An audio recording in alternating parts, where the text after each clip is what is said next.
Imagine a force powerful enough to level cities in an instant, a force that could vaporize a lake in a heartbeat. This is not science fiction. This is the terrifying reality of Tsar Bomba, the most powerful nuclear weapon ever detonated.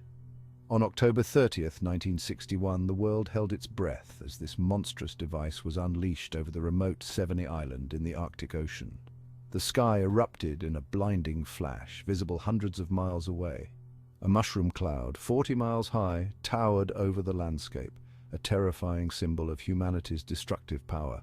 The Tsar Bomba was more than just a bomb, it was a statement, a demonstration of unimaginable force at the height of the Cold War. The Soviet Union, locked in an ideological struggle with the United States, wanted to prove its military might.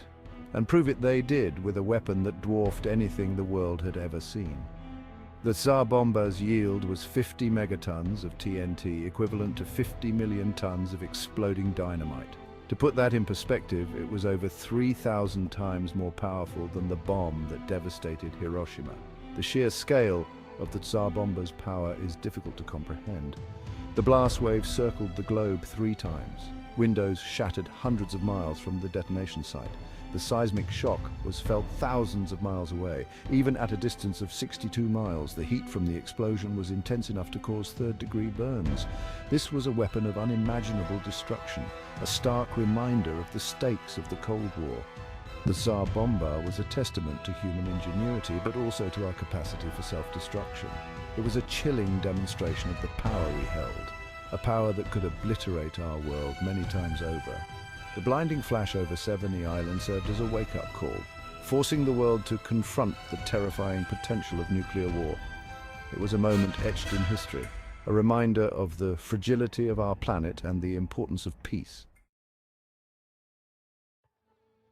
To understand the Tsar Bomba, we must journey back to the chilling grip of the Cold War. Following World War II, a new conflict emerged, not fought on traditional battlefields, but in the shadows of fear and distrust. The United States and the Soviet Union, once allies against Nazi Germany, became locked in an ideological struggle for global dominance. Both superpowers amassed vast nuclear arsenals, each weapon a terrifying symbol of their potential for destruction. The race for nuclear superiority fueled an atmosphere of paranoia and suspicion. The world watched on edge as the two superpowers engaged in a deadly game of one-upmanship. Each successful test, each new weapon developed, ratcheted up the tension another notch. The stakes were impossibly high. The threat of nuclear annihilation loomed large, casting a long shadow over the world. The Soviet Union's development of the Tsar Bomba was a direct response to this climate of fear and competition. It was a show of force intended to intimidate the West and assert Soviet dominance. The message was clear. The Soviet Union possessed the capability to obliterate entire cities, even countries, with a single strike. The world held its breath, acutely aware that this game of nuclear chess had no winners. The detonation of the Tsar Bomba was a defining moment in the Cold War. It was a stark reminder of the devastating consequences of unchecked military escalation. The mushroom cloud over Severny Island served as a chilling symbol of the nuclear precipice on which humanity stood. It was a wake-up call, a stark reminder of the need for dialogue, diplomacy, and ultimately peace. The Tsar Bomba's terrifying power stemmed from the revolutionary and terrifying science of nuclear fission and fusion. At its core, the bomb was an intricate dance of atoms, manipulated to release unimaginable energy. Imagine splitting an atom, the smallest building block of matter. This process, called nuclear fission, releases a tremendous amount of energy. Now imagine forcing atoms together, fusing them at unimaginable temperatures. This is nuclear fusion, the very process that powers the sun, and it releases even more energy than fission. The Tsar Bomba was a 3-stage thermonuclear weapon. The first stage was a fission bomb, similar to those dropped on Hiroshima and Nagasaki. This fission reaction served as the trigger, creating the extreme temperatures and pressures needed for the second stage. The second stage was fusion, where deuterium and tritium, isotopes of hydrogen, were forced together, releasing a colossal amount of energy. This fusion reaction then ignited the third stage, another fission reaction, further amplifying the bomb's destructive power.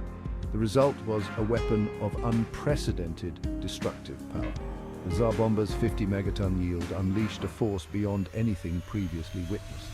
The fireball from the explosion, a blinding sphere of superheated plasma, expanded to a radius of over 3 miles. The heat from the blast was so intense that it vaporized everything within a mile of ground zero. The shockwave, traveling faster than the speed of sound, leveled buildings over 35 miles away. The Tsar Bomba was a testament to human ingenuity, but also a stark reminder of the destructive power we had unleashed. It was a weapon born of scientific brilliance and fueled by political ambition, a chilling example of the devastating potential of nuclear technology. The mushroom cloud that towered over 70 islands served as a warning to the world. The age of unimaginable destruction had arrived. The immediate aftermath of the Tsar Bomba's detonation was a scene of utter devastation. A blinding flash, visible for hundreds of miles, was the first sign of the unimaginable power unleashed. Then came the heat, a searing wave that vaporized everything in its path. Buildings crumbled, trees ignited, and the ground itself seemed to melt under the bomb's fury. The shockwave, traveling faster than the speed of sound, radiated outwards, leveling structures and shattering windows for hundreds of miles. The mushroom cloud, a terrifying column of fire and ash, climbed 40 miles into the atmosphere, dwarfing Mount Everest. It was visible for over 1,000 miles, a chilling testament to the bomb's power. The Soviet bomber crew tasked with dropping the bomb had been given only a 50% chance of survival. Even flying at an altitude of 34,000 feet and over 25 miles away, the blast wave tossed their aircraft like a toy, causing it to plummet over 3,000 feet before regaining control. The Tsar Bomba's impact extended far beyond the immediate blast zone. The seismic shock from the explosion was recorded around the world, equivalent to an earthquake of magnitude 5.25. Radio communications were disrupted for hours due to the electromagnetic pulse generated by the blast. The atmospheric shockwave circled the globe 3 times, a chilling reminder of the bomb's global reach. The world watched in horror as reports of the Tsar Bomba's power emerged. The sheer scale of the devastation was difficult to comprehend. This was no ordinary bomb, it was a weapon of unimaginable destructive force, a stark reminder of the fragility of human civilization in the face of nuclear war.